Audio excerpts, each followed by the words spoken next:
सोने का शेर। जंगल का राजा शेर बड़े ही अच्छे से अपने जंगल का कामकाज संभाल रहा था। सारी प्रजा उससे काफी खुश थी, पर बाघ उससे हमेशा उखड़ा हुआ सा रहता था। बात यह थी कि बाघ को भी जंगल का राजा बनना था, पर शेर के रहते उसके लिए ये बात मुमकिन नहीं थी, ना ही उसका सपना पूरा होने वाला था। अपने चालाक चेले लोमड़ी के साथ बैठकर वो हमेशा शेर को रास्ते से हटाने के तरीके सोचा करता था।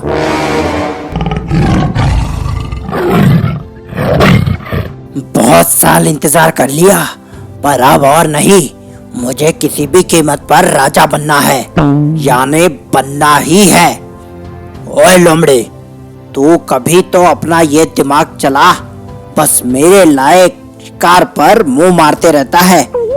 काम का न काज का, दुश्मन अनाज का। हर बार तो एक से बढ़कर एक तरीके बताता हूँ उस्ताद आपको मैं, पर न जाने क्या खाकर पैदा हुआ है वो शेर हर बार बच ही जाता है। पर इस बार मैंने अपने दूसरे जंगल के कुछ दोस्तों से मदद मांगी है। इस बार का वार खाली नहीं जाएगा। बस आप कुछ दिनों के लिए उस खड़ूस राजा से दोस्ती का नाटक कर लो। लोमड़ी की बात सुनकर बाघ के मन में एक नई उम्मीद जाग उठी और उसने उसके कहे अनुसार शेर की ओर दोस्ती का हाथ बढ़ाया। शेर ने भी बड़कपन के साथ उसकी दोस्ती स्वीकार कर ली। अब शेर और बाघ दोनों साथ साथ घूमने फिरने लगे, एक साथ काफी समय बिताने लगे। ये देख बाकी जानवर भी हैरान हो जाते। कुछ लोगों को बाघ में आया ये बदलाव अच्छा लगता, तो कुछ को ये उसकी कोई साजिश लगती। देखा, अब मैं मन से बदल चुका हूँ, पर कोई भी मुझ पर विश्वास ही नहीं रखता। आप भी नहीं महाराज। अरे, मुझे तुम पर कोई संदेह नहीं है। मैं तुम पर अब पूरा भरोसा करता हूँ, सच में। ना ना ना ना, अगर सच में आप मुझ पर भरोसा करते हो तो बस एक दिन के लिए मेरे साथ पास ही के जंगल में सैर करने चलिए। मैं आपको एक अनोखी चीज दिखाना चाहता हूँ। एक जादुई गुफा है।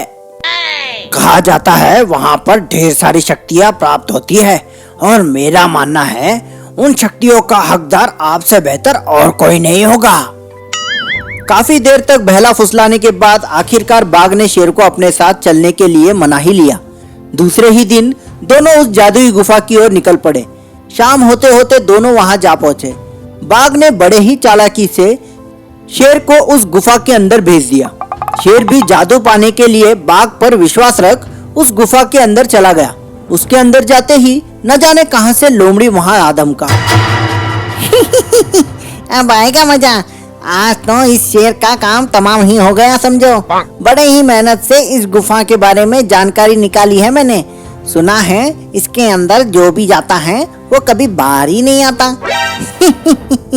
अब तो आप ही राजा बनोगे उस्ताद। और तुम बनोगे मेरे खास मंत्री। नहीं नहीं, महामंत्री। थोड़ी देर यहीं रुककर उस शेर की चीखें सुनते हैं, फिर रोते हुए जंगल वापस लौट जाएंगे अपने राजा की मौत की खबर सुनाने। दोनों बड़े मजे लेकर वहां बातें बना रहे थे कि अचानक शेर की जोर से चीखने की आवाज से पूरी गुफा गूंज उठी और यहाँ बाहर दोनों खुशी से एक दूसरे के गले मिलने लगे।